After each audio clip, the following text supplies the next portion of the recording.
So when I played the Dark Souls games, I didn't just make invasion characters, I made multiplayer characters. So my characters did co-op because I like playing co-op. I liked invading. I liked doing all the covenants. I was a blue. I was a mad phantom. I was a grave lord.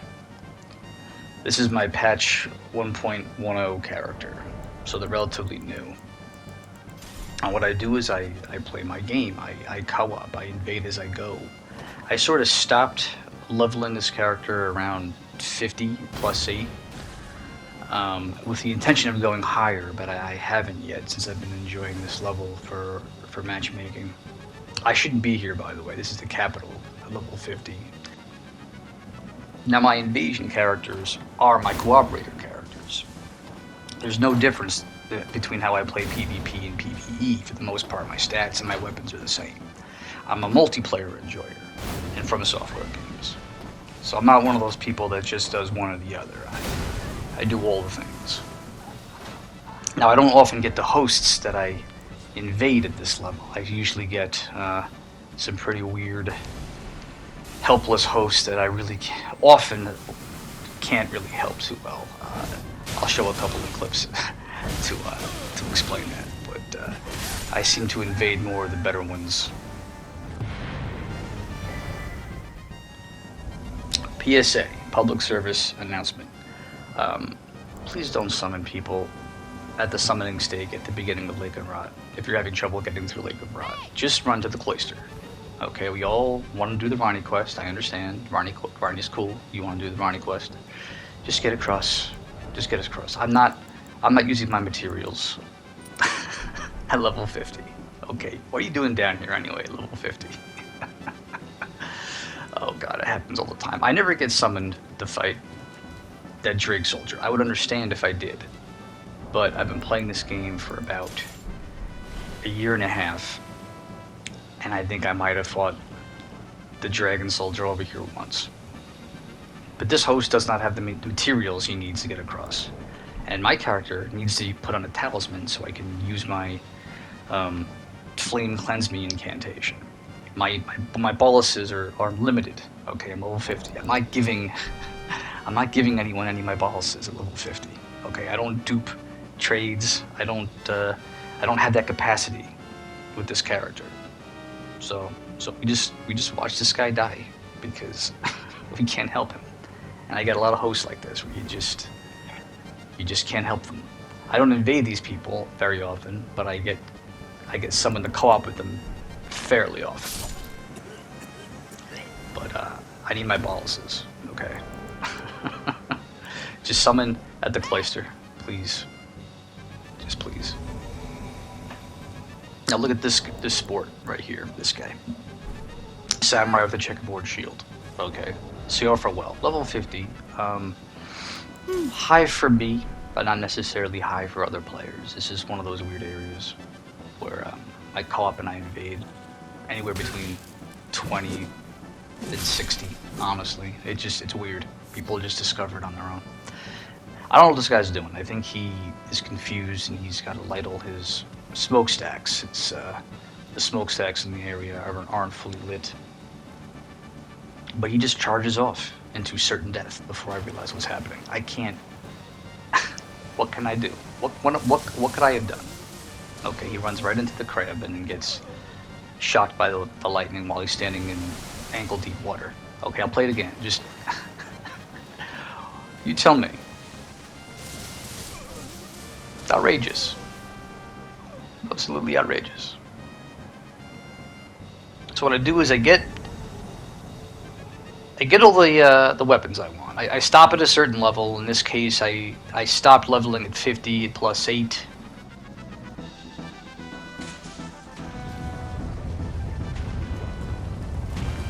I didn't get to do a whole lot in this one, but the location is right. At 40 to 60, I'm almost always getting summoned as a cooperator to fight Renala or do things in and around the academy. And then invasions are usually pretty high traffic in this area too.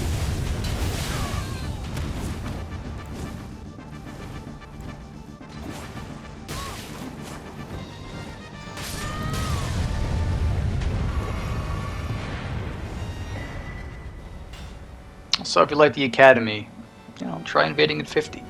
Give it a shot. I'm not too sure what was going on here, but I do think I got a host that was playing the game as I was playing the game, getting through the game quick at low level to do maybe some PvP stuff, since I don't normally get summoned at the capital at level 50. It's usually much higher. 80 minimum is usually when I'm here. Sometimes it's 70, sometimes it's 60 even, but 50 it seems kind of low. I actually expected a gank, but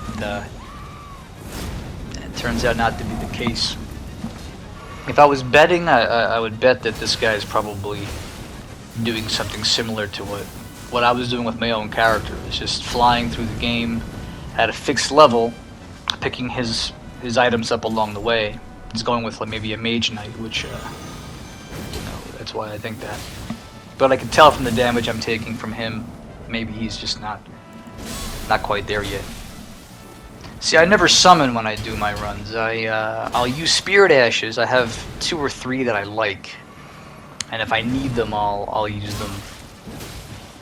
But usually I don't need them. But other players will summon at stakes as they work on their own invaders. So you know, to each their own. I find that after a while, if I'm locked at a certain level range for my build, and I'm trying to progress later in the game, I'll either stop seeing signs completely, which is most of the time, or I'll get those one-off signs that are obviously experienced players, you know, that are just have all their stakes open from just progressing in the game. And it's great when you get someone like that, but it doesn't really happen for me too often, quite honestly.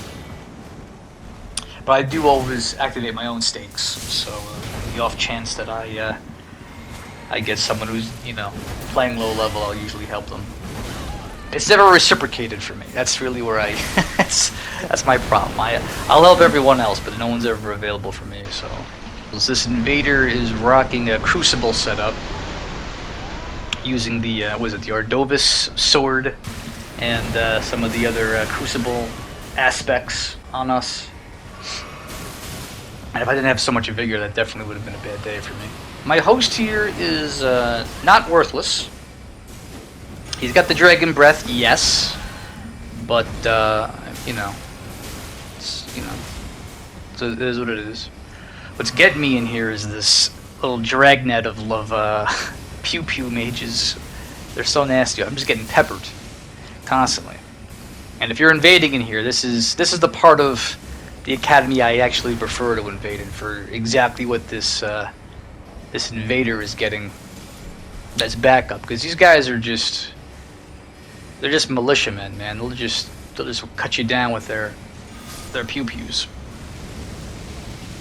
But this was a cool one. And in this situation, I got to at least try a bunch of different weapons out. My Invader here is sticking to his lore, so he's only rocking whatever Crucible weapons. I don't think he uses. I think he's got a short dagger or a short sword that he breaks out sometimes. I don't know. I can't tell. But what I like about this build, this is one thing I wanted to do, is I wanted to have something where I would switch my weapons out every few attacks or every few seconds, basically. So if I'm tagging you with something for like a minute or two, and we separate, when you see me again, I'll have a different weapon. Invading and co-oping at 50, I tend to see people who have the one weapon they've been using. I'll even see invaders come in and they've got the katana they really like, or whatever.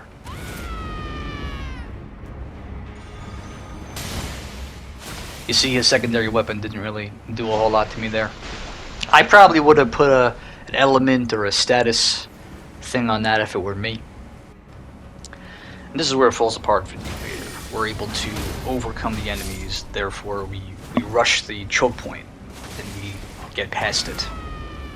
And the host here is just good enough where he can keep pressure without taking too much damage himself. And I've already shown the Invader I can handle trades with his build. And sometimes it just doesn't work out. Sometimes you just lose the choke point as an invader. That's about everything you could ask for in a successful, normal cooperation with a solid invasion in the middle of it.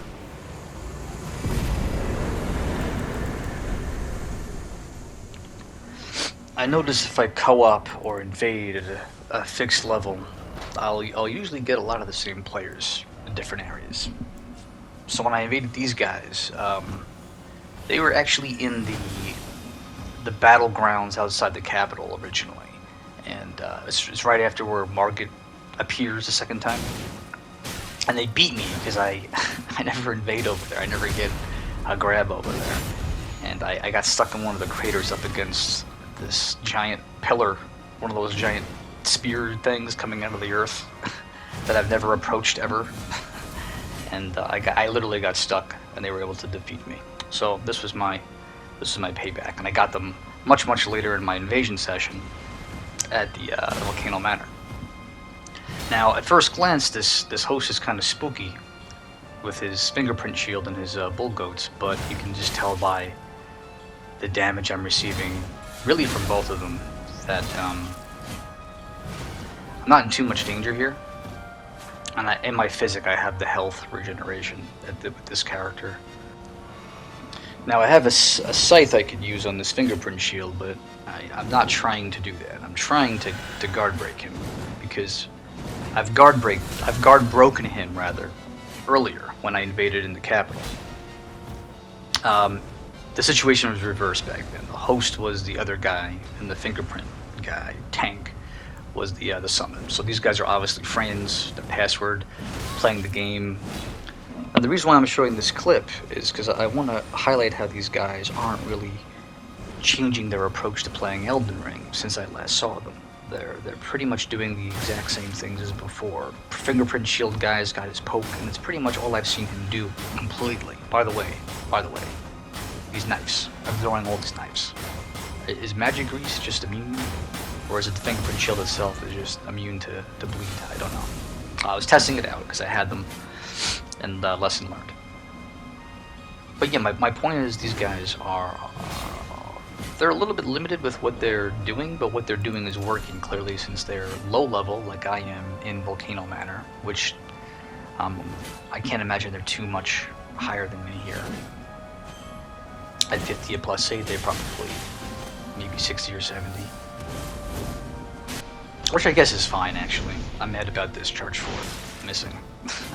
So I go back to my other weapon.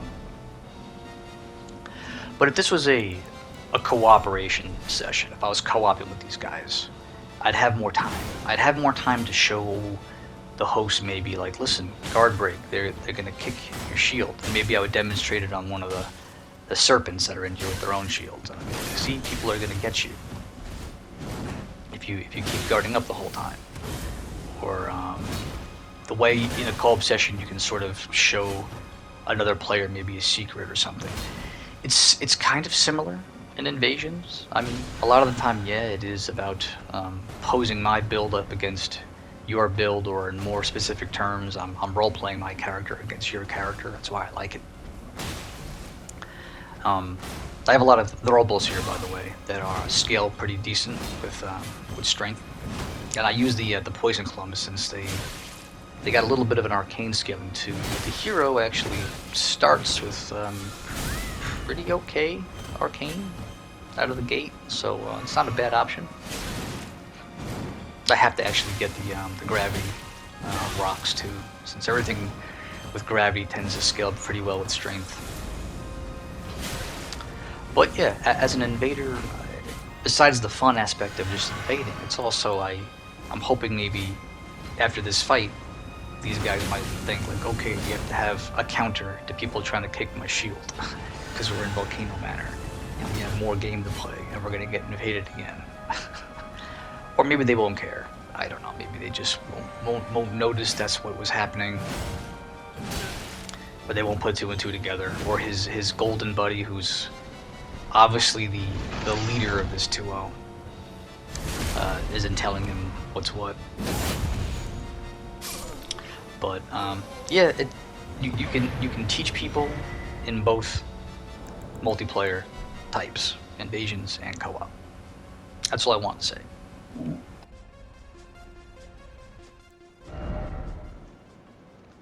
Okay. So here's the statisticals. Okay. Level 50. Just enough to really get the boost from the Radigan Sorceal here. And I usually keep the Trick Mirror on. And I always have the Hammer Talisman on, or I'll swap out the Dew in there for an Axe Talisman, depending on which weapon I'm using. So usually I have both of those on. If I don't, it'll be the Dew. But yeah, hero. These are the stats technically with the Radigan Sorceal on, and then if I trick my Physic, it'll be more like 45 with the knot, which is pretty good. It's pretty good for me. That's 3 minutes of just raw damage. All right, so I was going for a Robert E. Howard sort of Conan approach. It's really just sort of like a barbarian lady. I planned on wearing more of the duelist set. Honestly, the helmet when I invaded and the loincloth, but for whatever reason I just forgot to put them on when I did all these clips